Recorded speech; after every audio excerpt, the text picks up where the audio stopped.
참여해 주시기를 바라고요. 함께 먼저 주님을 찬송하도록 하겠습니다. 찬송가 471장입니다. 찬송가 471장.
아멘.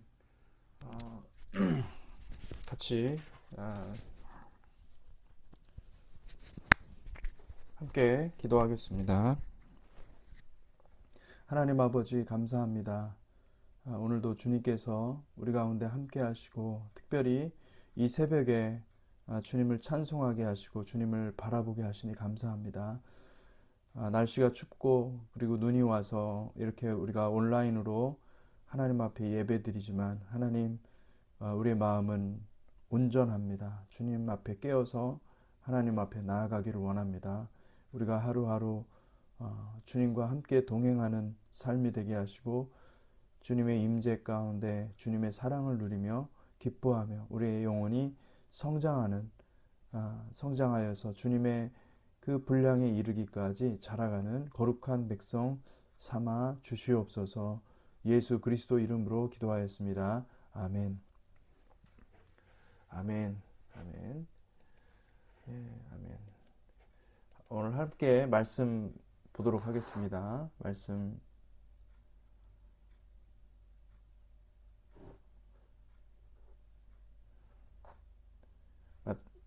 말씀 마태복음 9장 14절에서 26절 말씀입니다.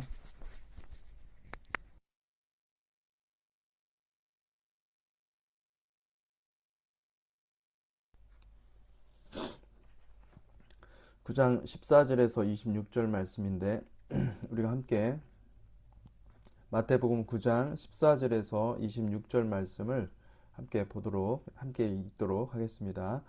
예수께서 배에 오르사 죄송합니다. 14절부터입니다. 14절부터. 그때에 요한의 제자들이 예수께 나와 이르되 우리와 바리새인들은 금식하는데 어찌하여 당신의 제자들은 금식하지 아니하나이까? 예수께서 그들에게 이르시되 혼인집 손님들이 신랑과 함께 있을 동안에 슬퍼할 수 있느냐? 그러나 신랑을 빼앗길 날이 이르리니 그때에는 금식할 것이니라. 생배 조각을 낡은 옷에 붙이는 자가 없나니 이는 기운 곳이 그 옷을 당기어 헤어짐이 더하게 됨이요 새 부대를 낡은 가죽 부대에 넣지 아니하나니 그렇게 하면 부대가 터져 포도주도 쏟아지고 부대도 버리게 됨이라. 새 포도주는 새 부대에 넣어야 둘이 다 보존되느니라. 예수께서 이 말씀을 하실 때에 한 관리가 와서 절하며 이르되 내 딸이 방금 죽었사오나 오셔서 그 몸에 손을 얹어 주소서. 그러면 살아나겠나이다 하니 예수께서 일어나 따라가심에 제자들도 가더니 12해 동안이나 혈루증으로 앓는 여자가 예수의 뒤로 와서 그 겉옷가를 만지니 이는 제 마음에 그 겉옷만 만져도 구원을 받겠다 함이라. 예수께서 돌이켜 그를 보시며 이르시되 딸아 안심하라 내 믿음이 너를 구원하였다 하시니 여자가 그 즉시 구원을 받으니라. 예수께서 그 관리의 집에 가사 피리 부는 자들과 떠드는 무리를 보시고 이르시되 물러가라 이 소녀가 죽은 것이 아니라 잔다 하시니 그들이 비웃더라. 무리를 내보낸 후에 예수께서 들어가사 소녀의 손을 잡으심에 일어나는지라. 그 소문이 온 땅에 퍼지더라. 아멘. 네, 오늘 마태복음 9장 14절에서 26절을 읽었습니다. 그런데 9장 14절, 9장 말씀도 우리가 굉장히 중요한 이야기들이 많이 있지만은 우리가 지난 주말에 8장과 9장 일부를 건너뛰었기 때문에 간략하게라도 예수께서 산에서 내려오셔서 행한 그 치유 사역이 어떤 의미가 있었는지를 한 번 더 요약해 보도록 하겠습니다. 여러분, 이 산상 설교는 예수의 설교 사역입니다. 모세가 시내산 꼭대기에서 하나님의 계명의 두 돌판을 받아서 이스라엘 자손들에게 준 것 같이 예수께서는 하나님의 임재의 산 정상에서 하나님의 심장에서 들려주는 구원의 길을 나타내시고 보여주신 것입니다. 그리고 주님은 산 아래로 내려오셔서 놀랍게도 사람들을 고치시는 장면을 연출하고 계시죠.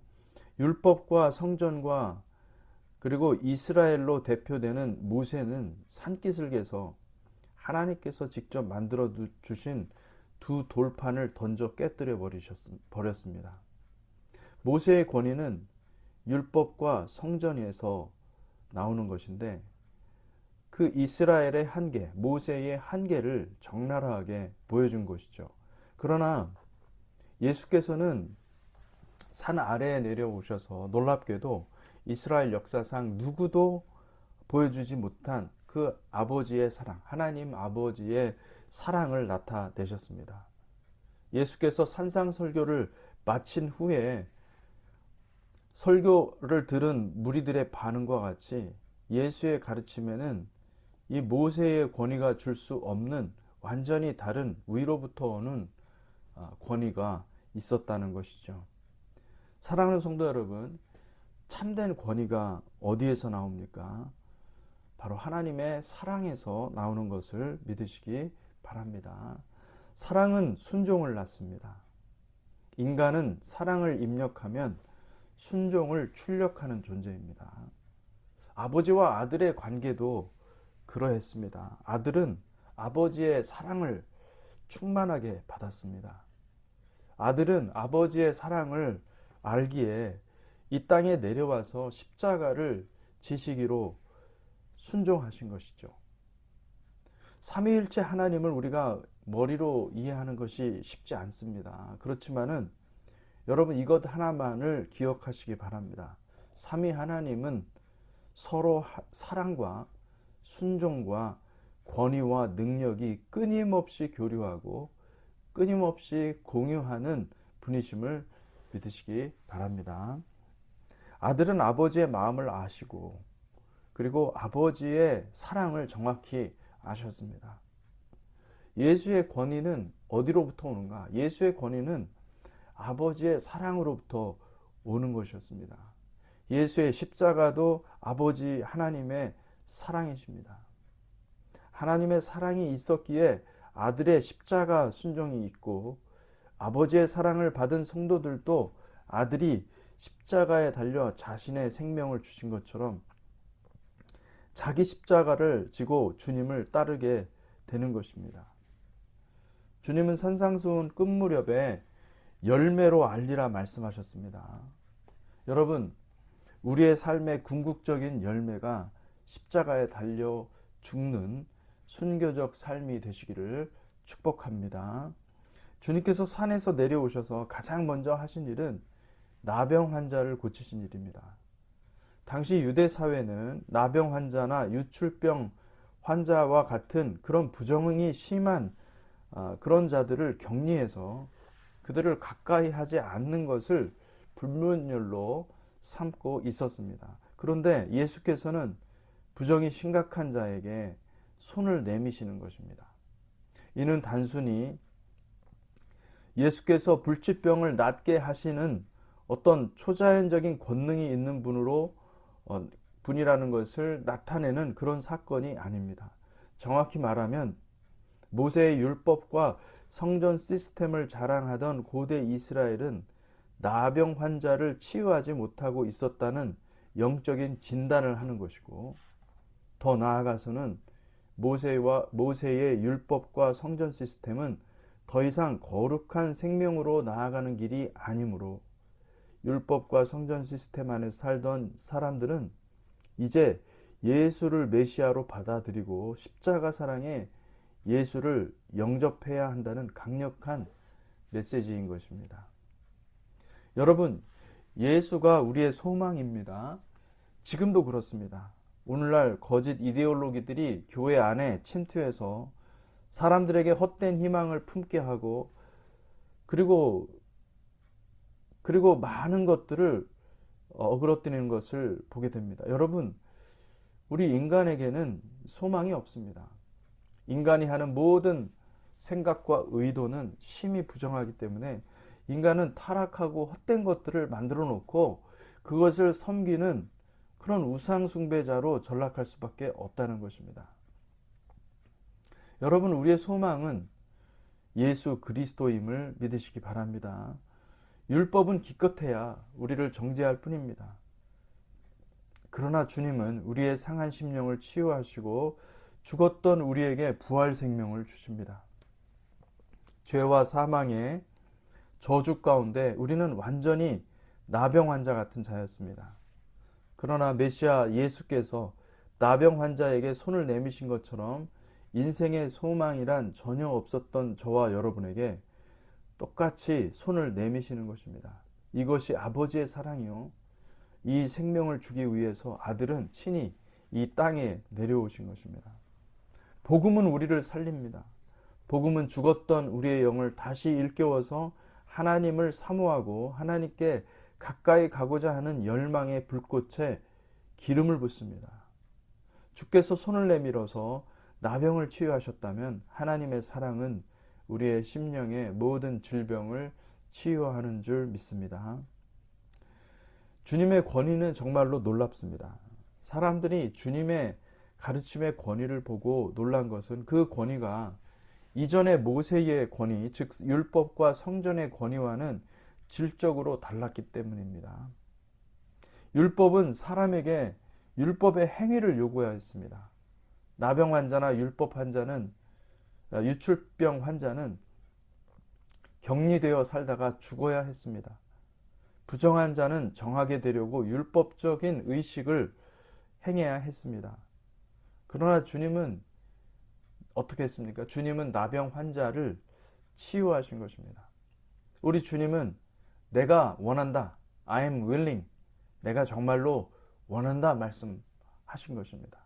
그분은 율법에 갇힌 자가 아니라 율법을 완성하고 성취하는 살아있는 율법 그 자체였습니다. 여러분, 인생의 문제를 누가 해결할 수 있습니까? 우리는 인생에 대한 모범 답안이 있었으면 좋겠다, 그렇게 생각하곤 합니다. 인생의 모든 문제를 해결하시는 분은 오직 예수 그리스도이십니다. 예수께서 가버나움에서 로마 사람 백부장을 만납니다. 백부장은 이스라엘 사람이 아니라 이방인이었습니다. 이방인들은 당시 그 이스라엘 사람들에게는 율법도 성전도 없었고, 그리고 여러 신들을 믿고 있었기 때문에 그들을 개나 돼지 같은 자들이나 다름없었습니다. 당시 그 이스라엘 자손들의 율법과 성전에 대한 자부심은 일종의 이데올로기 같은 역할을 했었습니다. 율법과 성전이 그들 중심에 우상이 되어 있어서 율법이 있는 자기들은 선하고 옳고, 그리고 율법과 성전이 없는 이방인들은 아예 악하고 잘못된 것이라고 그렇게 치부했었습니다. 그런데 놀랍게도 예수께서는 그 백부장, 이방인, 로마 사람을 극찬하시는 것입니다. 8장 10절에서 12절을 제가 읽어보겠습니다. 예수께서 들으시고 놀랍게 여겨 따르는 자들에게 이르시되 내가 진실로 너희에게 이르노니 이스라엘 중 아무에게서도 이만한 믿음을 보지 못하였노라. 또 너희에게 이르노니 동서로부터 많은 사람이 이르러 아브라함과 이삭과 야곱과 함께 천국에 앉으려니와 그 나라에 본 자손들은 바깥 어두운 데 쫓겨나 거기서 울며 이를 갈게 되리라. 예수께서 백부장에게 이르시되 가라, 내 믿은 대로 될지어다 하시니 그 즉시 하인이 나으니라. 가버나움은 로마의 지배권 하에 있었습니다. 그렇지만은 여전히 그 이스라엘 자손들이 거주하던 땅이었으므로 예수께서 로마의 백부장의 믿음을 칭찬하신 것은 사람들의 상식과 고정관념을 완전히 깨버리는 것이었습니다. 예수께서 이스라엘 중에 아무에게서도 이만한 믿음을 보지 못했다고 말씀하실 때는 이스라엘 사람들의 심기를 심각하게 긁어 놓으신 것입니다. 이 말씀만 보면은 예수님은 글쎄요, 유대인들에게, 그러니까 당시 이스라엘 사람들에게는 예수님은 속이 뒤틀린 사람이 아닐까, 그렇게 이스라엘의 자존심을 완전히 긁어버린 그런 사람으로 생각할 수 있습니다. 아마도 속으로 이런 질문을 품은 사람이 있었을 것입니다. 저가 누구이길래 이스라엘 전체의 믿음을 판단하는가? 자신을 하나님이라고 생각하는가? 바리새인들과 같은 유대인들이 만약에 그 속에 있었다고 한다면은 굉장히 불편했을 것입니다. 그리고 그 자존심, 민족적 자존심, 자기 이데올로기를 대놓고 공격하는 그런 예수의 말에 대해서 엄청난 상처를 받고, 그리고 마침내는 저 예수를 어떻게든 손을 써야 되겠다, 아마 그런 생각을 했을 것입니다. 나병 환자를 고치시고 이 백부장의 믿음을 칭찬하되 이스라엘의 믿음을 비판하는 저 젊은 선지자 양반을 그냥 둬서는 안 되겠다. 아마 그런 생각을 이때부터 하지 않았을까, 그렇게 생각할 수가 있는 것이죠. 여러분, 예수는 이미 이때부터 당시 기존의 종교 권력을 신랄하게 비판하셨습니다. 세상의 정치 권력을 건드리지 않으신 것은 이 초림의 주님께서 목적이 있었어요. 초림의 주님께서는 먼저 어린 양이 되셔야 했기 때문에 자기 백성을 위한 유월절 희생 제사를 완성하셔야 했기 때문에 주님은 일부러 로마 정치 권력을 건드리지 않았습니다. 그러나 때가 이르면 주님께서 세상의 모든 정치 권력을 손보실 것입니다. 사탄은 세상의 정치 권력을 이용해서 어린 양의 신부를 학대하고 탄압하고 박해할 것입니다. 한국에서 일어나는 상황을 보면 마지막 때가 정확히 이해가 되지요. 이재명은 짐승이고, 그리고 공산주의는 666이고, 소년보 목사는 이 마지막 때의 교회의 모습이라고 볼 수가 있습니다. 비유적으로 본다면 그렇다는 거죠. 왜 이런 일을 우리에게 보여주시는가? 그것은 여러분, 우리가 마지막 때를 준비해야 된다는 것이죠. 마지막 때를 준비하시기 바랍니다. 우리의 믿음이 소년보 목사를 능가하는 믿음이 되어야 합니다. 여러분, 그렇게 기도하십시오. 하나님, 우리의 믿음이 소년보 목사님의 믿음을 능가하는 그런 믿음이 되게 하여 주옵소서. 박보영 목사나 유기성 목사처럼 종교 권력 속에 숨어서 비굴하게 자기 의의 종교를 만드는 자가 되지 않게 하소서. 아벨의 피로부터 제단과 성전 사이에서 죽임을 당한 사가랴의 피까지, 그리고 세례 요한의 피로부터 찰리 코크와 수많은 거룩한 성도들의 피에 이르기까지 오직 하나님 나라의 영광에 이르는 거룩한 성도들이 되게 하소서. 여러분, 우리의 믿음이 순교자의 믿음에까지 성장하여 하나님 나라가 영광스럽게 임하는 것을 모두가 볼 수 있도록 기도하시기를 축복합니다. 함께 기도하겠습니다. 하나님 아버지, 마태복음은 우리에게 굉장히 강력한 메시지를 주고 있습니다. 하나님을 믿는 것, 예수 그리스도를 영접하는 것은 내가 가지고 있는 모든 세계관과 가치관을 완전히 뒤집어 엎어서 주님의 나라에 연합하는 것입니다. 주님과 연합하는 것이고, 주님의 나라에 들어가는 것이고, 주님의 그 킹덤을 내 마음 가운데 누리는 것입니다. 하나님, 그것을 지속적으로 가르쳐 주시고, 아버지 하나님, 우리가 킹덤이 올 때까지, 킹덤이 임할 때까지 우리가 끝까지 주님을 따라가는 거룩한 백성 되게 하여 주옵소서. 예수 그리스도 이름으로 기도하였습니다. 아멘.